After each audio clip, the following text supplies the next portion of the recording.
Hello दोस्तों, नमस्कार। कैसे हैं आप सब लोग? तो दोस्तों, स्वागत है आपका मेरे यूट्यूब चैनल सुनील कौशल में। दोस्तों, आज का जो एक टॉपिक है SQAAF, school quality assessment and assurance framework. ये ऑलमोस्ट ऑल स्कूल्स में एप्लीकेबल हो गया है ऑल ओवर इंडिया में। SQAAF, school quality assessment and assurance framework. इसका क्या मतलब है? इसका क्या रोल है?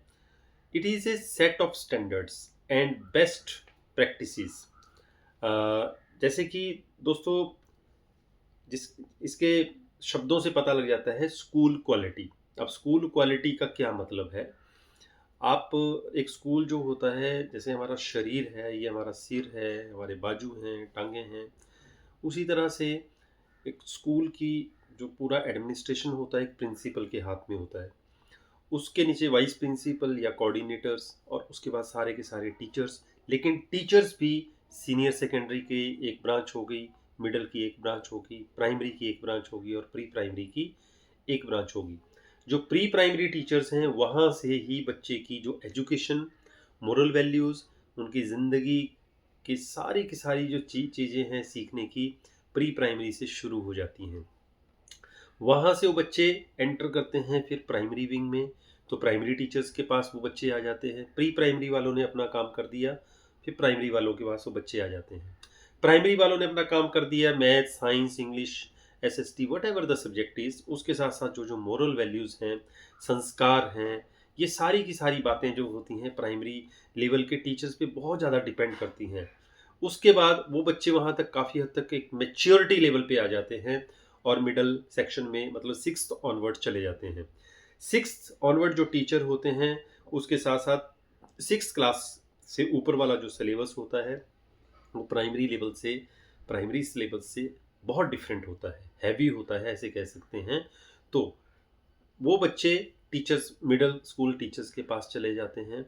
वहाँ से वो बच्चे सीखते हैं, थोड़ा प्रेशर लेना भी सीखते हैं, थोड़ा जो सिलेबस ज़्यादा है, हैवी है, उसको भी सहन करना सीखते हैं। और टीचर का थोड़ा नज़रिया पढ़ाने का होता है, डिफरेंट होता है मिडिल सेक्शन में, उसको भी सीखते हैं।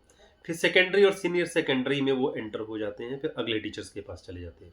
तो दोस्तों, मैं ये चीज़ें आपको इसलिए बता रहा हूँ कि एक बच्चे का जो भविष्य होता है, उसकी जो एजुकेशन होती है, उसकी जो पूरी की पूरी जो दारोमदार होता है उसकी लाइफ लर्निंग का, वो टीचर्स पर डिपेंड करता है। तो ये सारे के सारे जो टीचर्स होते हैं प्री प्राइमरी से लेकर के +2 तक के, इनका एक टीम वर्क होता है।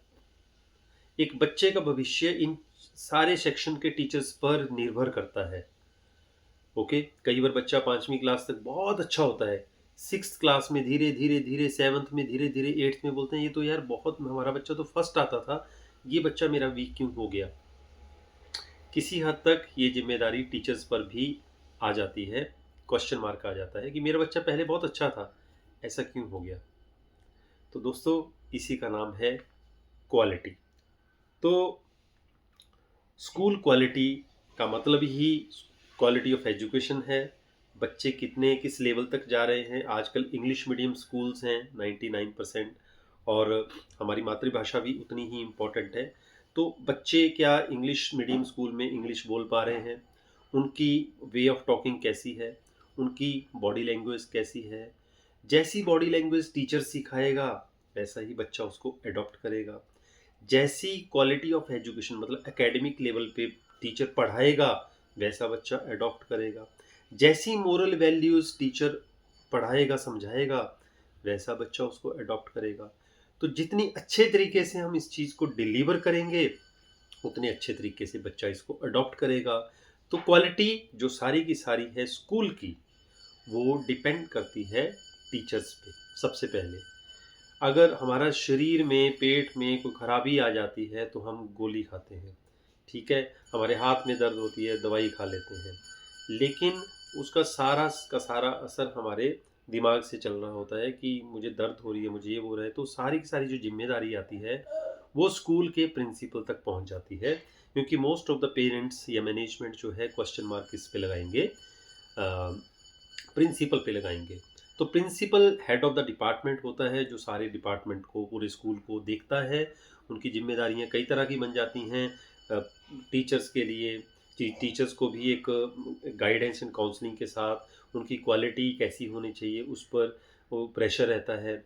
मैनेजमेंट का भी प्रेशर रहता है, पेरेंट्स का भी प्रेशर रहता है, बच्चों का भी प्रेशर रहता है, राउंड अप भी करना है। सीबीएसई में बहुत सारी चेंजेस आ गई हैं, उसका भी वो भी अपडेट उनको रहना पड़ता है। ठीक है, पूरा मेल चेक करना होता है क्या क्या चेंजेस नहीं आ गई हैं। तो ये सारी की सारी जिम्मेदारी प्रिंसिपल के ऊपर आ जाती है। तो प्रिंसिपल के जो सारे जो यूँ कहें हाथ होते हैं वो टीचर्स होते हैं, प्री प्राइमरी विंग से लेकर के +2 लेवल तक। तो ये सारी चीज़ों को बताने का मकसद मेरा ये था कि SQAAF, school quality assessment and assurance framework का मतलब क्या है। तो सबसे पहले वर्ड आ जाता है स्कूल क्वालिटी असेसमेंट, कि स्कूल की क्वालिटी, स्कूल की जो एजुकेशनल स्टैंडर्ड्स हैं वो कैसे जा रहे हैं, उस पर आप लोगों ने ध्यान रखना है। ठीक है, सारी की सारी जिम्मेदारी टीचर पर आ जाती है। अगर आप टीचर बनना चाहते हैं दिल से बने। मैं आपको गारंटी के साथ बोलता हूँ, सालों मैंने भी पढ़ाया है, बच्चे आपकी रिस्पेक्ट भी करेंगे। बच्चे, क्योंकि कई बार टीचर बोलता है कि बच्चे मानते नहीं हैं, बच्चे नादान हैं, बच्चे गुस्सा करते हैं, बच्चे कमेंट कर देते हैं, बच्चे पढ़ते नहीं हैं। दोस्तों, हम ये आर्ट हमारे अंदर होना चाहिए कि बच्चे को हम अपने उन चीज़ों को समझाते जब हैं तो एक इट इज़ अ आर्ट कि बच्चा आपको फॉलो क्यों करे। पहला क्वेश्चन आता है, बच्चा आपको एज ए टीचर कैसे आप की रिस्पेक्ट करे, वो कल आपको आनी चाहिए। वो भी आप लोगों को सीबीएसई की ट्रेनिंग्स हों, टीचर ट्रेनिंग हों, वर्कशॉप्स हों, इनके ज़रिए तो पता चलता ही है। लेकिन मैं आप लोगों को एक सिंपल ट्रिक बताऊंगा। आप आराम से बैठ करके, शांति से बैठ करके मेडिटेशन करते हुए दिल से सोचना कि मुझे क्या करना चाहिए।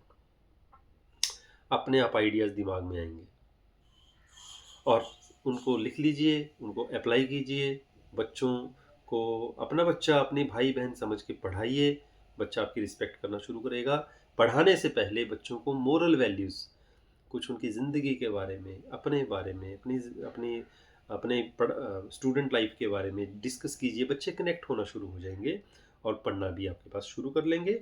और उसके बाद school quality assessment and assurance framework, तो ये एक बहुत इम्पॉर्टेंट टॉपिक भी है, इम्पॉर्टेंट फ्रेमवर्क भी है, जो सीबीएसई ने सभी स्कूलों में अब अप्लाई कर दिया है। इस पर एक और मैं चीज़ बोलूँगा, it is a tool for educationist. सभी एजुकेशनिस्ट के लिए एक अच्छा टूल है, सभी लीडर्स के लिए अच्छा टूल है, सभी मैनेजमेंट्स के लिए अच्छा टूल है, and all those involve in making a difference in the lives of children.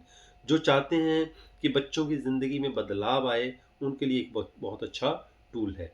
This framework is known as the school quality assessment and assurance framework, acting like a mirror according to National Education Policy 2020. It is acting like a mirror. The framework allows schools to compare their performance with a set of benchmarks or standards in alignment with NEP 2020 guidelines.